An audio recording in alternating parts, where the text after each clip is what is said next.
Hey everyone, this is Mike of Jotter, and I just wanted to welcome you to my channel. This channel is going to be dedicated to Jotter, which I categorize as a easy to use product in order to help you write music, but at the professional level. So I wanted to talk to you about the purpose of this channel and why you should follow me if you are into music composition. I also want to talk to you about my motivations behind this software and what problems I'm looking to address. This software is becoming intricate. It's still going to be easy to use, but it's written for professionals as well as hobbyists.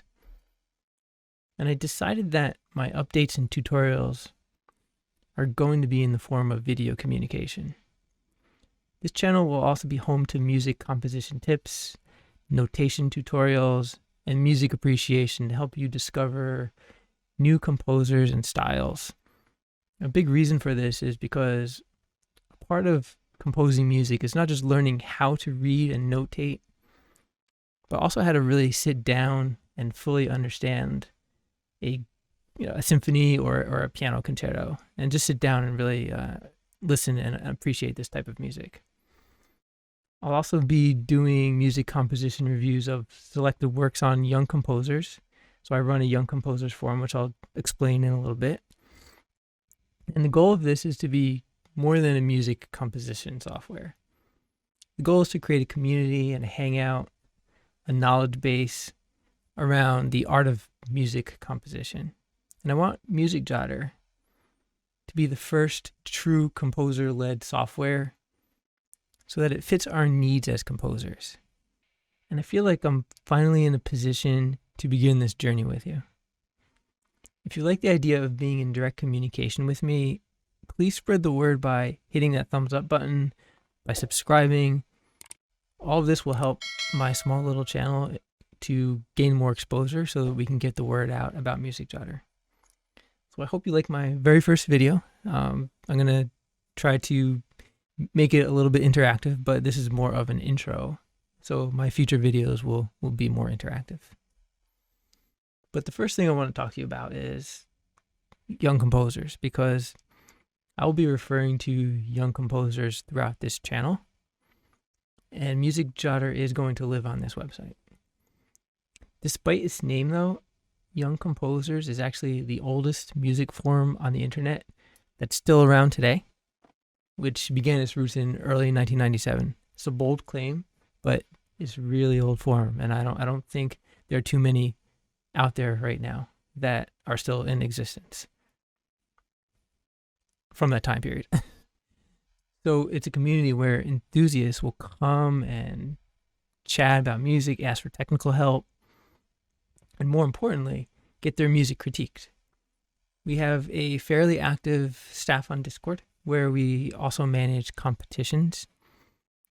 We're also known for our lengthy discussions. So if you like to express yourself in more than 280 characters, then you'll probably feel right at home. I know that I have trouble on Twitter because I like to definitely type more than 280 characters. So this is definitely the place for you if you're more like me.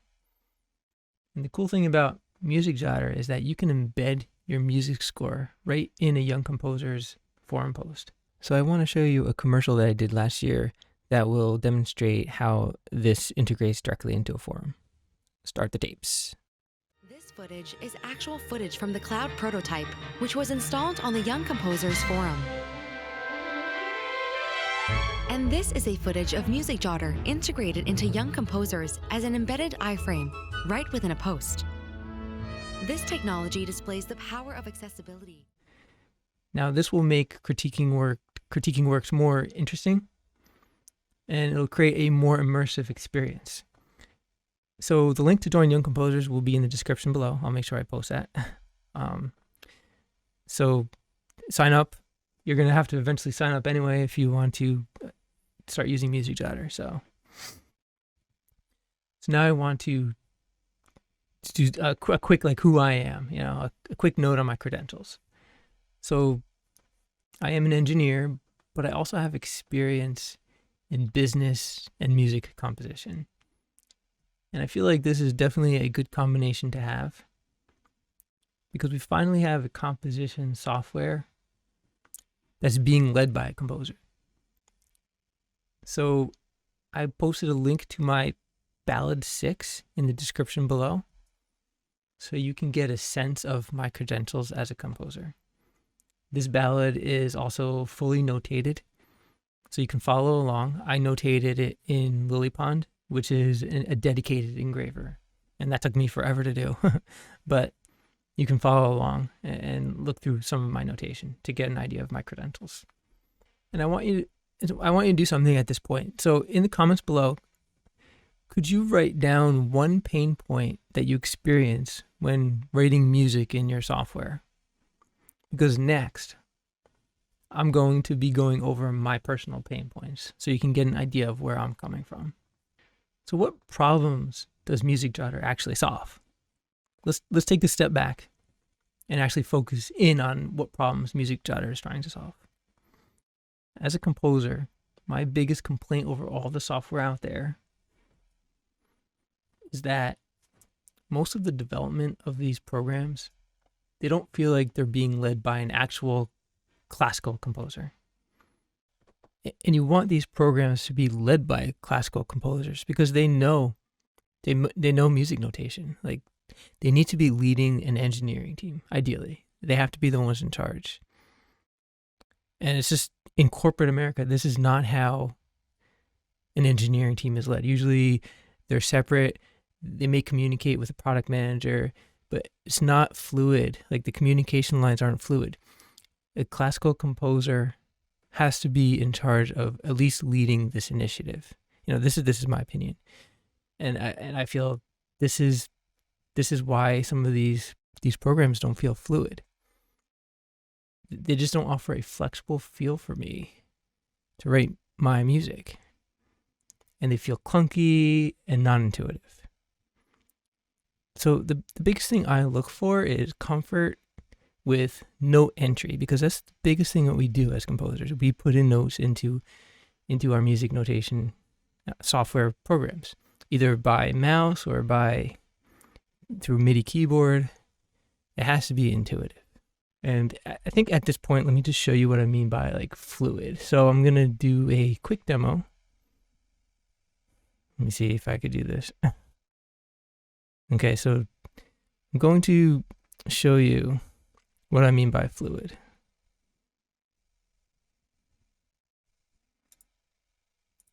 Okay, so you can see the interface here. And it has to be really clear. Like, the notes up here are like always present because we're always entering in notes. It has to be really easy for me to find. The note cursor, it's clear on when you're adding a note. Like, you could see the note cursor as you move your mouse, and I think this is it has a fluid feel to your workflow.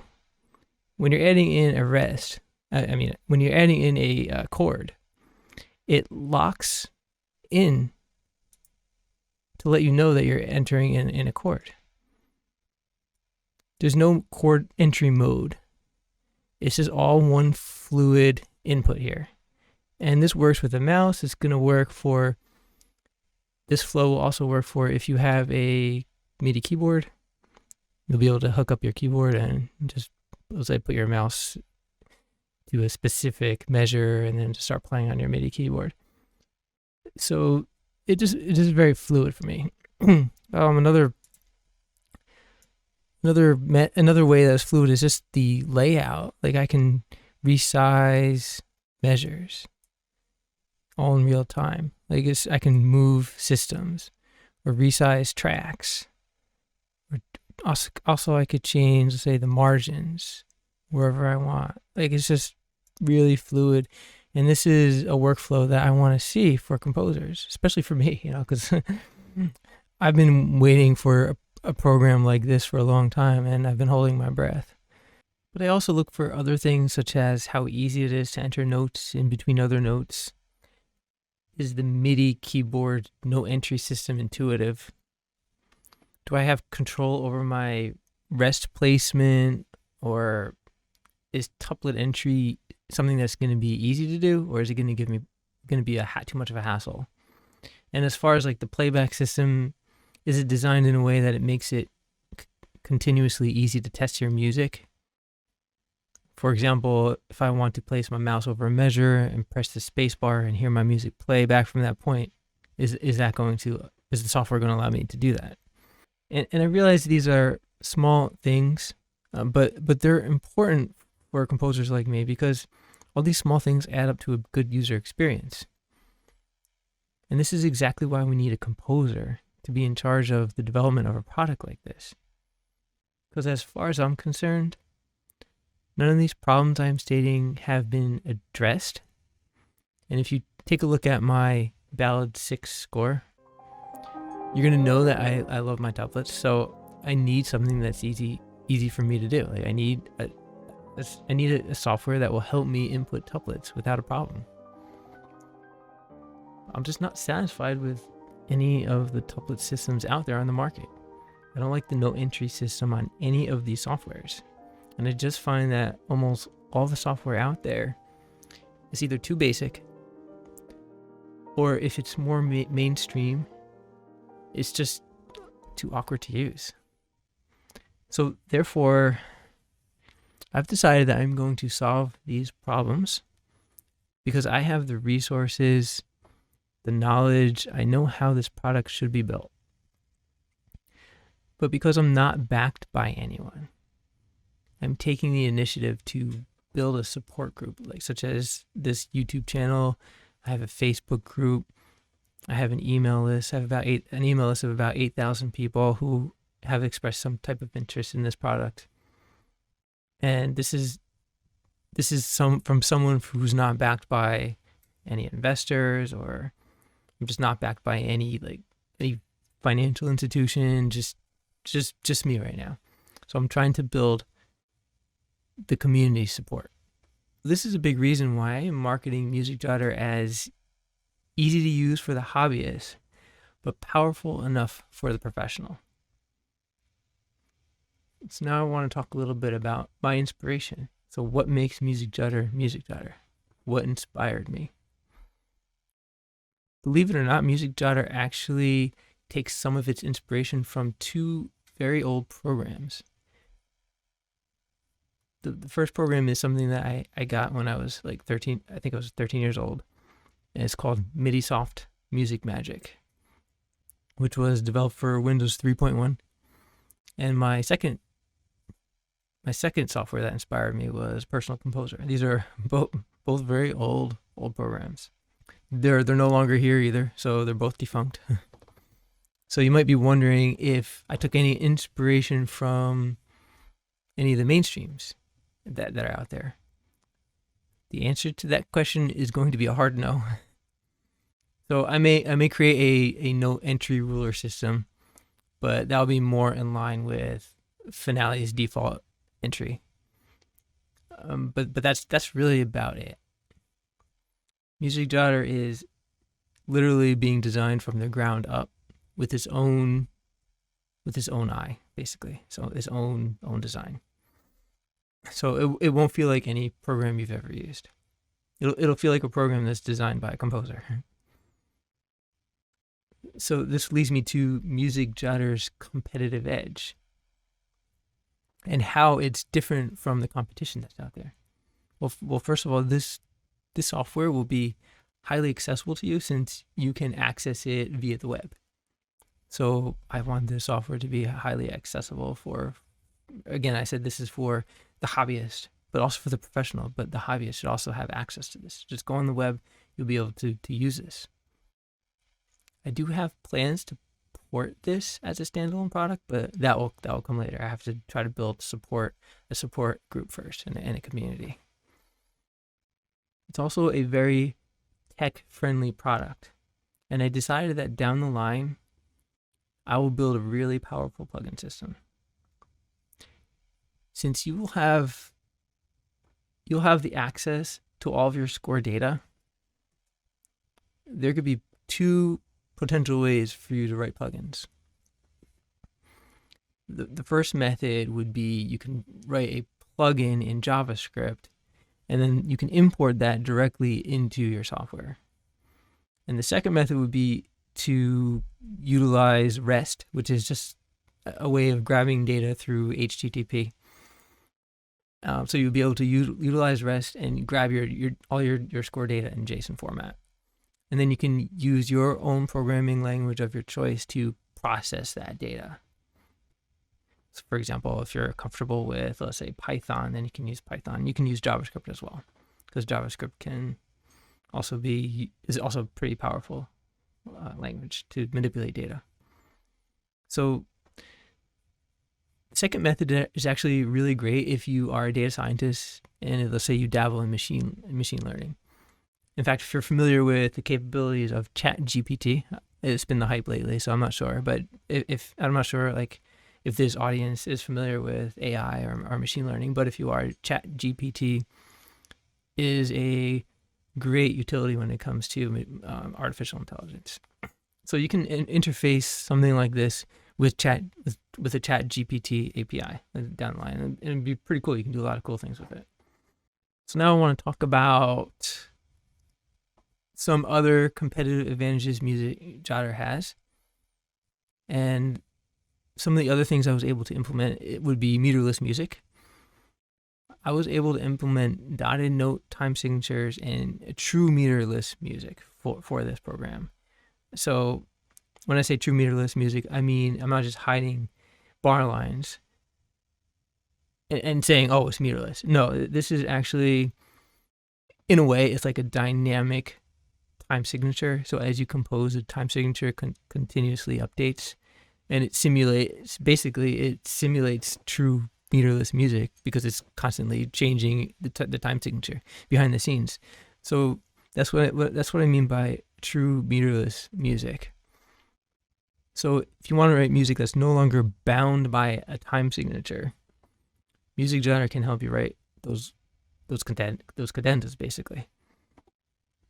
But if you want to convert your cadenza, you want to convert your cadenza back to your original time signature, you can do that too, because time signatures are incredibly smart in Music Jotter.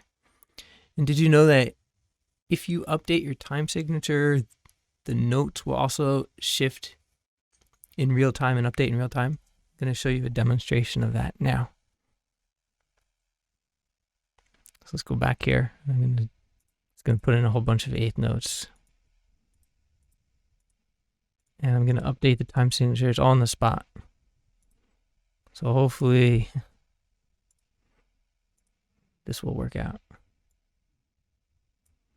Okay, so we can see we're in 4/4 time. I'm going to just change it to 3/4 time. And you can see how the notes just update in real time. 2/4 time. So you can see that this can be used as a good teaching aid. Okay, we could change it to, let's say, 4/8. You can see how the notes shift. 5/8. You can see I have the groupings, the correct groupings for 5/8. And 6/8 also has its own correct grouping, which is different from 3/4. So let's change it to 3/4 so you can see the difference. Yeah, you can see that I opted to beam all eighth notes together into, rather than splitting up by 3 and 3. This is how I opted to change the grouping for 3/4. But I'm also going to have a way for you to create your own grouping. And that's called composite time signatures, where you can create your own beaming and your own grouping rules. Haven't gotten to that yet, but the engine supports it. It's just I have to put it into the user interface. So as far as note grouping, I'm going to go over in separate videos why note groupings are important. But as I continue to build out Music Jotter, like I myself am learning a lot about music notation, and certain time signatures group notes differently. Did you know that this technically should affect how your music sounds? This is why your playback sounds so robotic, by the way. So don't be fooled, because even good instrument sounds can't help your playback, especially if the playback engine isn't designed to playback time signatures correctly. So this is another reason why you need a composer like me to build out a product like this. Because not only am I going to focus on how your music looks, but I'm also going to focus on how your music sounds. Because certain time signatures play back music based on strong and weak beats, and Music Jotter can adapt its playback to reflect how this music should be performed. And finally, before I wrap this video up, I want to talk to you about tuplets, because tuplets have always been a big pain point for me. But you'll know right away that Music Jotter's tuplet implementation was, in fact, designed by a composer, because it just feels beautiful and smooth to use. It's convenient, it's easy, and the types of tuplets that are actually supported are essentially limitless. This program even supports beaming tuplets together, and I call it tuplet merging. Let's say I have triplets, a whole bunch of triplets. Okay, let's say 9 triplets here, and let's just beam them together. Okay. So what this does is it lets you control how your tuplet behaves. You can still put in a 9, let's say a 9/4 or 9/8 tuplet, but you can also put in, let's say, 3 groups of triplets and beam them together to create a 9 tuplet. It's your definition, your rules. This is basically a good way to engrave your music. This is not going to be a lily pond. Like, it's not going to be as flexible as an engraver like lily pond. However, I'm going to slowly try to get us there, little by little. I'm going to look at different things that to make things as flexible as possible. I'm focused on ease of use and making the composition process fun and easy to do, and your output in your music, and to make sure that your audio sounds as realistic as can be for notation software. But I'm also going to take into consideration how your music looks as well. And I believe something like this will help. Something like this will make it very flexible for you. So I just realized that after taping, since I recorded this in 4K, the video is choppy in some places. So I'm not going to do that anymore because I have a webcam. I don't have a dedicated camera at this point. So sorry about that. So I hope you stick with me through this journey. This channel is going to be a combination of Music Jotter updates, technical and business experience insights, and how they apply to Music Jotter, music appreciation, and music notation tips. I'm also going to try to release videos out on a somewhat regular basis. So I clearly can be a full-time YouTuber because I'm working on Music Jotter full-time right now. So I'm going to try to balance it, and I realize the importance of social media.